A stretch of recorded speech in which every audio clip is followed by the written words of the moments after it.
This evening, Attorney General denies taking kickbacks and threatens to sue accusers. Young businessman found dead in his home. Fire destroys the house in Wortmanville. In the region, Jamaica's New Year is off to a bloody start. And internationally, Dubai plans to build the world's tallest skyscraper yet again.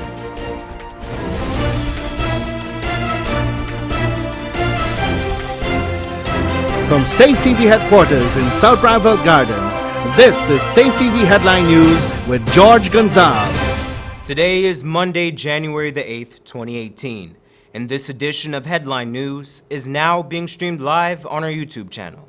Thank you for joining us. A mother is left grieving the loss of her son after he was found dead in his home in Kitty. Esther Sobers has the details in this report.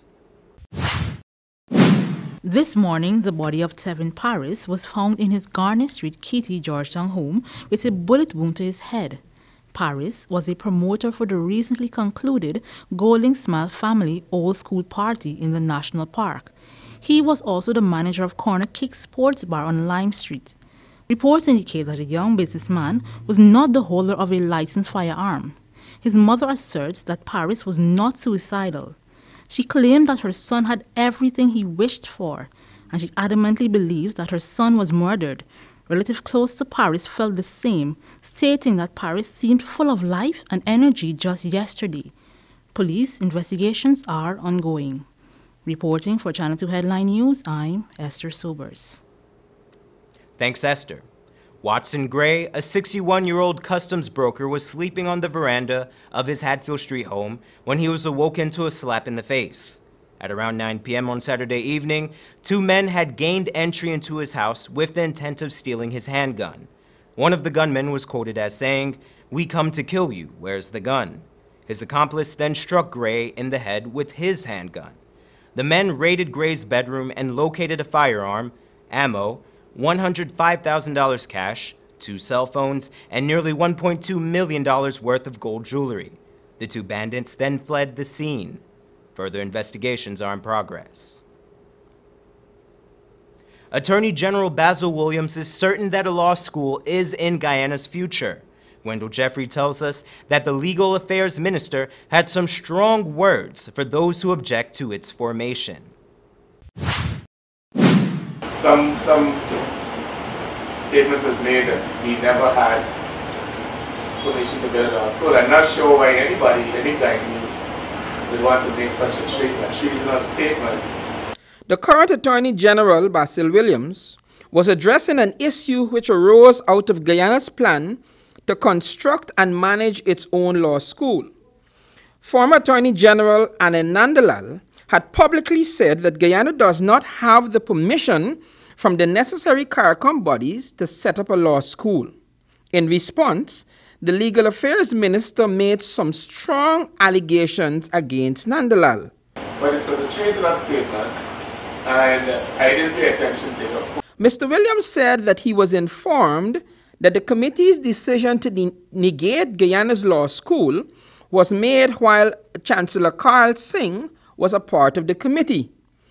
Mr. Williams said that he was informed that the committee's decision to negate Guyana's law school was made while Chancellor Carl Singh was a part of the committee. That committee is the CARICOM Law Review Committee. The Attorney General said that on his demand, Justice Carl Singh was immediately removed from that committee. Because I asked him how could Carl Singh be on the committee when he's no longer Chancellor. He couldn't answer me, so I said you have to remove him forthwith. And he had to. He engages an opposition member without even consulting the sitting Attorney General. Williams added that the chairman of that committee, Reginald Amore, was also made to rescind the release that stated that Guyana could not have a law school. He said that Chancellor Singh was a member of the committee. So, I thereupon went to the Attorney General present, briefed them, and they promptly directed him to withdraw the release, which he had to do, and did. Council of Ministers meeting that is of all the Attorney General, directed Mr. Amor to withdraw his letter. Amor, I don't know what is his remit and why he believes that he could frustrate the efforts of our government to try to alleviate the sufferings of our Australians. The senior counsel said that the Council of Legal Education has approved the establishment of Guyana's Joseph Haynes Law School. So that decision was taken. We set up our committees and we are in the process of finalizing our discussions in relation thereto. A lot of work has been done. There's a committee here. As a government, if this chairman continues to act in a manner in which he's acting against the interests of Guyana, we'll have to take them out of the heads until he comes heads again. For Channel 2 Headline News, I am Wendell Jeffrey. Thanks, Wendell.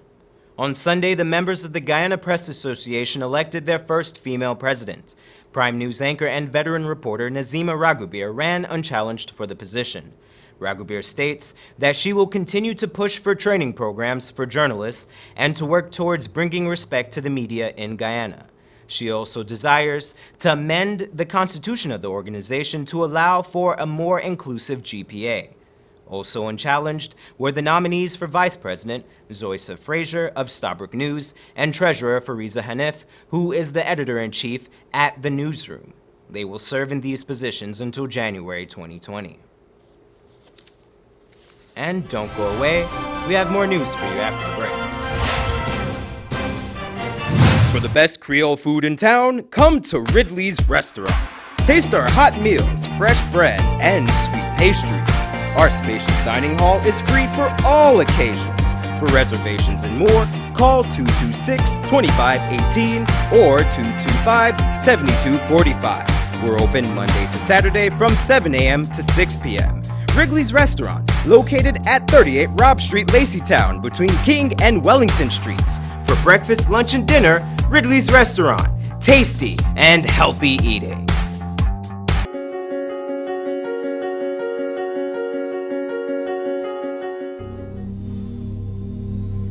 This place is really hot. What's wrong with your AC? It's not working. Well, we wouldn't be able to continue this meeting anymore because this place is extremely hot. Wait, please don't go. Here's a company you can call to get your AC fixed. Action Cool. Honey, what's for dinner? I had a hard day. I'm sorry you had a hard day, but guess what, babes? I didn't cook today because the stove is not working. Having trouble at home or at the office? Then call the professionals at Action Cool. Our fully trained technical team have the skills and experience in repairs of all air-conditioned units, refrigerators, gas stoves, washing machines, and a whole lot more. For further information, visit us at 86 Hill and Princess Street, Mandela Avenue, Georgetown, or call us on telephone number 225-7867.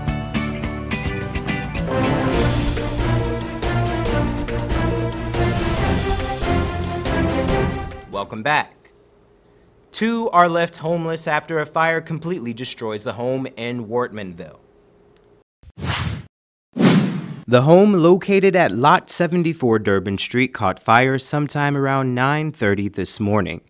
Homeowner Lennox Smith was not at his residence at the time. Still in shock, he describes the moment he was alerted of the fire.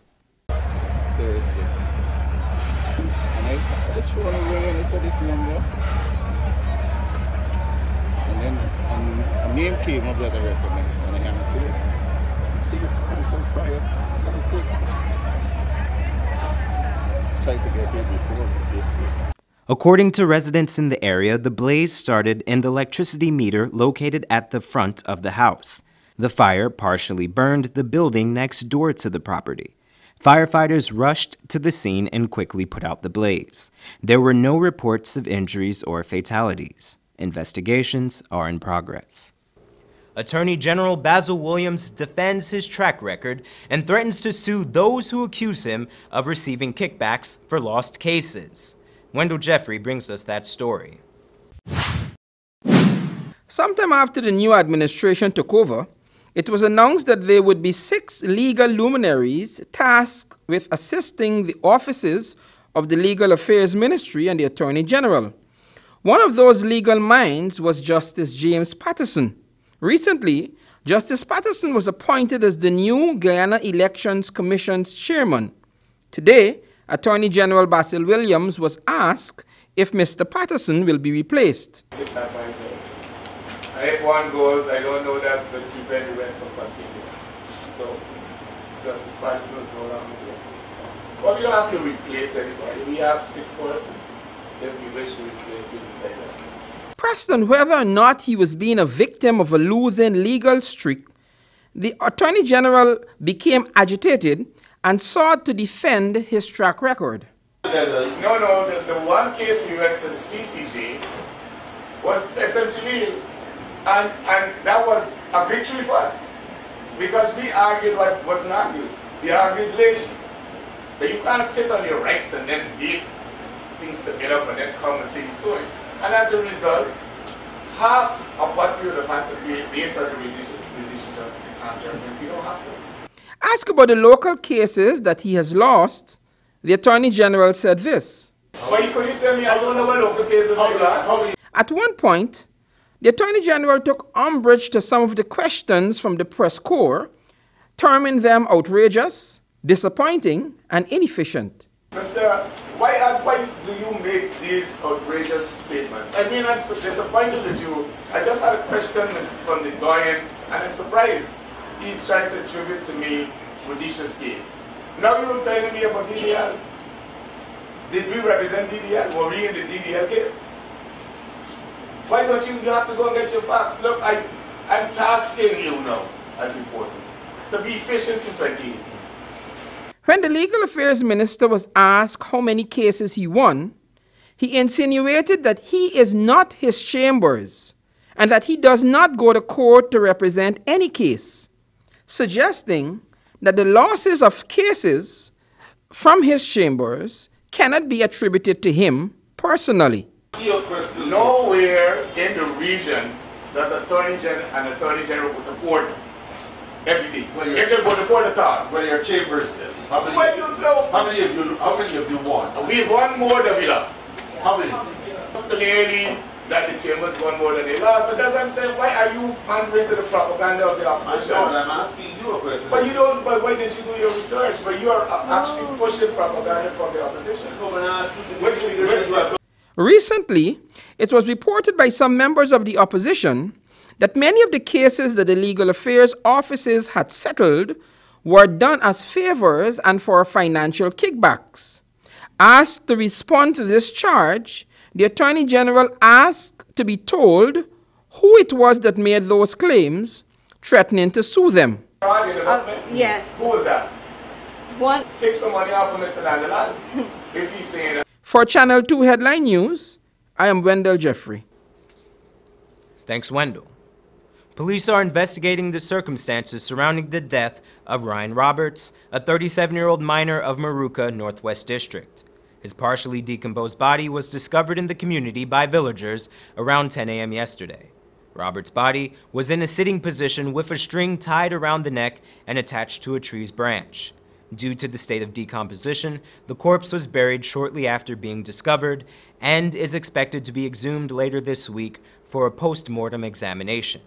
The miner was last seen about midday, December 30th, 2017. His mother related that her now-deceased son told her that he was going to a shop in the village.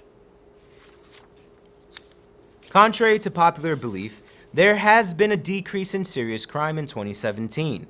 This according to Acting Police Commissioner David Ramnarine. Here's more from Esther Sobers.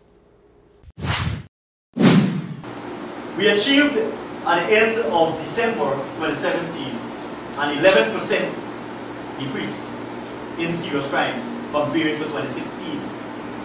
However, even a half of a percent or 1%, we believe is very significant. Addressing the media last Friday, Ramnarine stressed the Guyana police force worked vigorously within the month of December. This resulted in an 11% decrease in serious crimes in 2017 when compared to 2016. Prior to the last 2 weeks of December 2017, we were hovering constantly at a 10% decrease. And a 10% decrease up to like the 15th, 16th of December 2017. And for you to achieve that additional 1% decrease, making 11% decrease on the 31st of December, quite a lot of work had to be done. So the citizens of this country should feel satisfied that while they were entitled to their entertainment, while they were entitled to their fun and frolic, the ranks of the Guyana Police Force gave an extra effort to reduce crime further.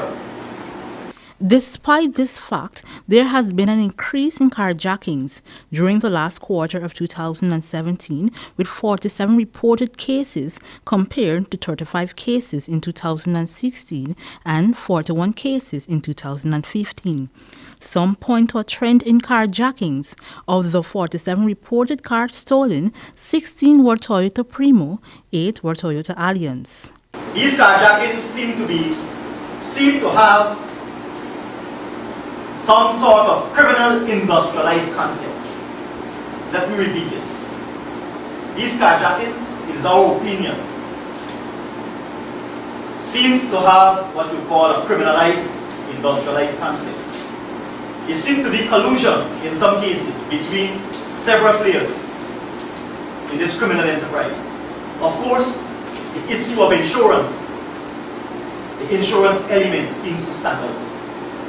I hope that I don't have to go into details. You are well aware of what I'm talking about. Nonetheless, Ramnarayan is encouraged by the recent strides in the month of December 2017 through investigative work enabled the force to apprehend several persons shortly after committing robberies and carjackings. Reporting for Channel 2 Headline News, I'm Esther Sobers. Thanks, Esther. Still ahead, we bring you news from Guyana, the region, and beyond. Stay with us.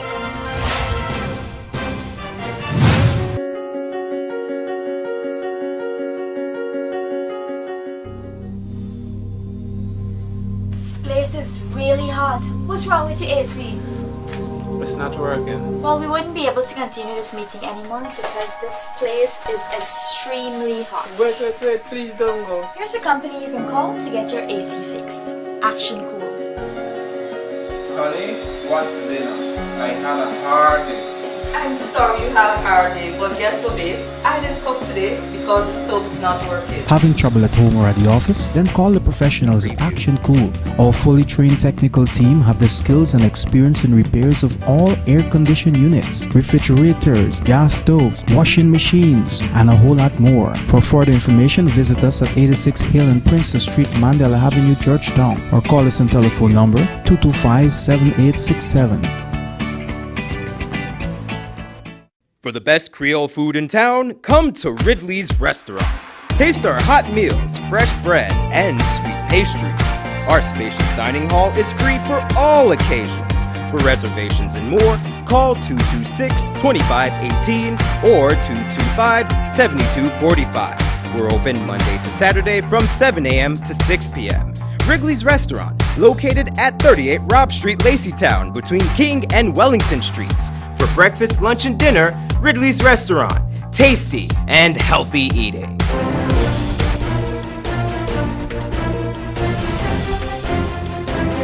Welcome back. And we now take a look at the region. In Jamaica. Just days into 2018, and already the police force has recorded 25 murders. TVJ News reports. First this evening, 25 persons have been murdered in Jamaica during the first 4 days of the new year. The data means that an average 6 people have been killed each day so far, a statistic which is higher than average of 4 killed each day in 2017. St. Andrew recorded the largest number of murders, with 7 people killed in the parish between Monday and Thursday. Clarendon recorded 5 murders, followed by St. Catherine with 4, Kingston 2, and St. James 2. There were also killings at Hanover, St. Thomas, St. Mary, and Westmoreland. A total of 1,616 persons were murdered in Jamaica last year. It was the third highest number of murders on record for a single year after 2005, with 1,674, and 2009 with 1,680. In the meantime, the killing recorded in St. Mary's, that of a 16-year-old boy at Highgate in the parish. He has been identified as Tahir Piran, otherwise called Bigger, a student of St. Mary High School. TVJ's Kalisha Williams tells us more. Two teens, one 16-year-old and the other just 17, both residents of Highgate, St. Mary. Residents told the ordeal of how an argument between the two boys escalated to the point where one killed the other.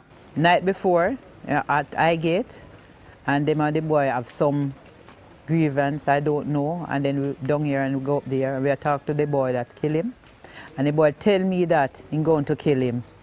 If you not shoot him, he will kill him. Miss Watson says she thought the 17-year-old boy was only issuing idle threats. That's the Bigger same time. I say, Bigger, your mother down here, come go on down to your mother. And Bigger turn and come down, and then Bigger said going to fishing. And I dare say it start. It is believed that 16-year-old Tahir Puran and the other boy got into another argument at a bus stop in an area called Capture Land.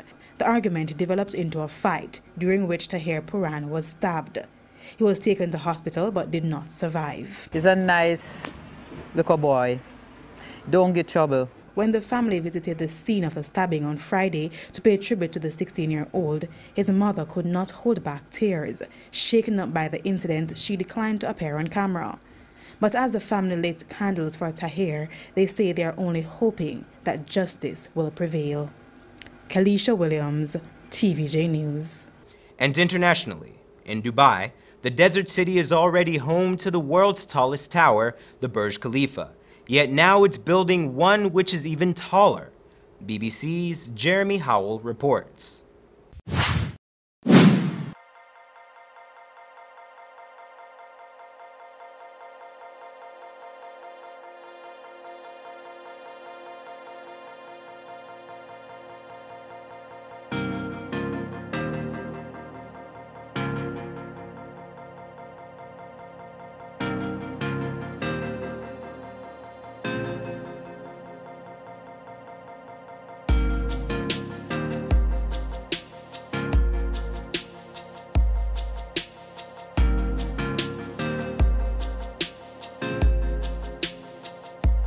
The amazing thing about Dubai is that, it does serve the Arab world, which is close to 300 million people.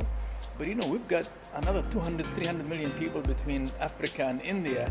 So our catchment, minimum 500 million people.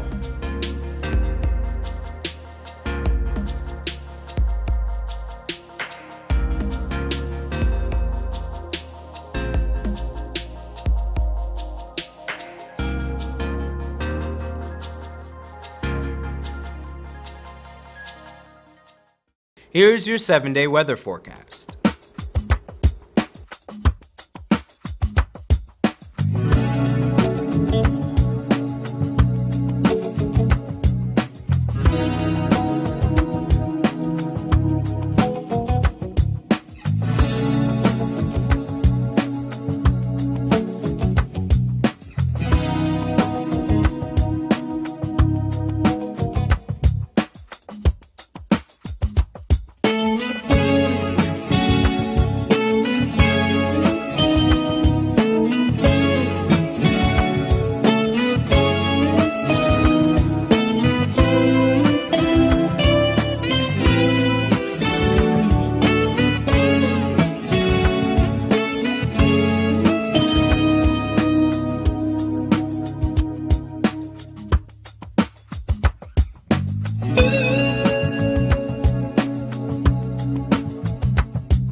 Next up is the Demerara Harbor Bridge retraction schedule.